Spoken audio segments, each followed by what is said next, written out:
So making my way into the living room, or the main area of the house, the living room slash kitchen. So as I make my way into here, you can see the faux beams have been applied to the ceiling. These have been joined together. It looks like one solid beam, but those have actually been joined together with that lock miter that I showed previously. And then they have been installed to some framing that is underneath there. So that is giving this a very nice touch to the living room ceiling. As you can see, it's been mitered for the angle and slope of the roof. Dives right into that head beam there. And then makes its way up and across the ridge, back down to the other side. As I turn around this way, you start to see scaffolding, and there is the fireplace, now getting started to accept its stonework. So a couple things about this. I want to start down here. One,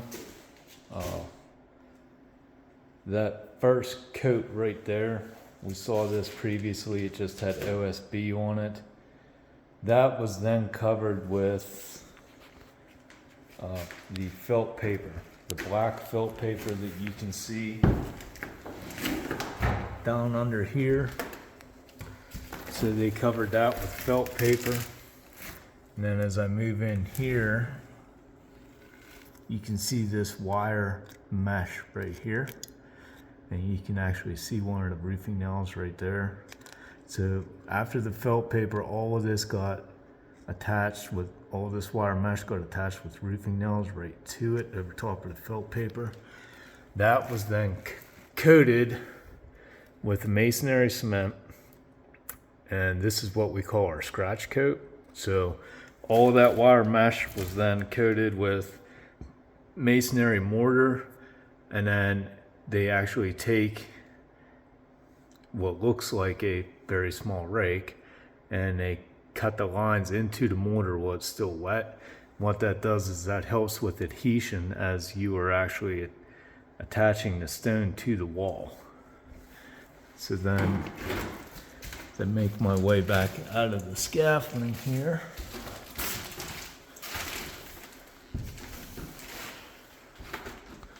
we'll turn here. You can see with these stones, these are actually a fake stone. This is a lightweight concrete product,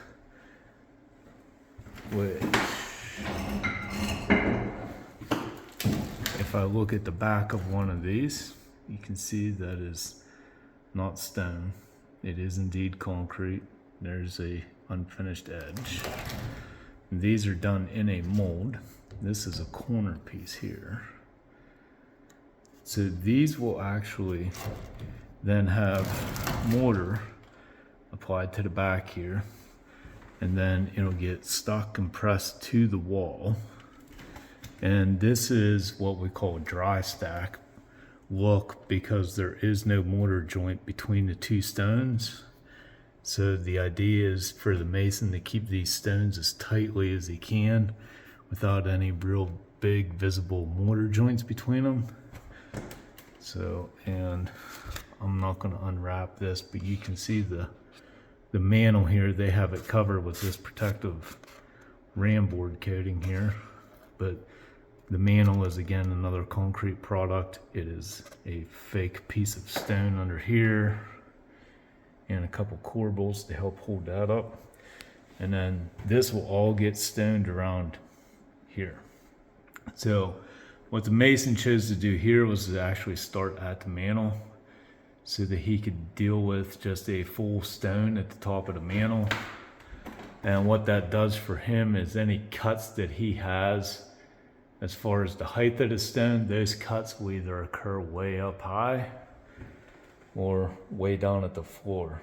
So that's a pretty smart idea right there to limit where those cuts will be placed. You can see right there, there's two electrical boxes. One is for cable and internet, the other one is for electric. The TV will actually get mounted here at a later date. So that's what those are there for. So if you ever wondered how a fireplace was put together with the fake stone and so forth, this is a pretty good look at it. First, you have to obviously frame your structure, cover that structure with OSB or plywood, then apply that wire mesh that I just showed you. After that, you do what we call our scratch coat, and then you can start applying the stone. Over here,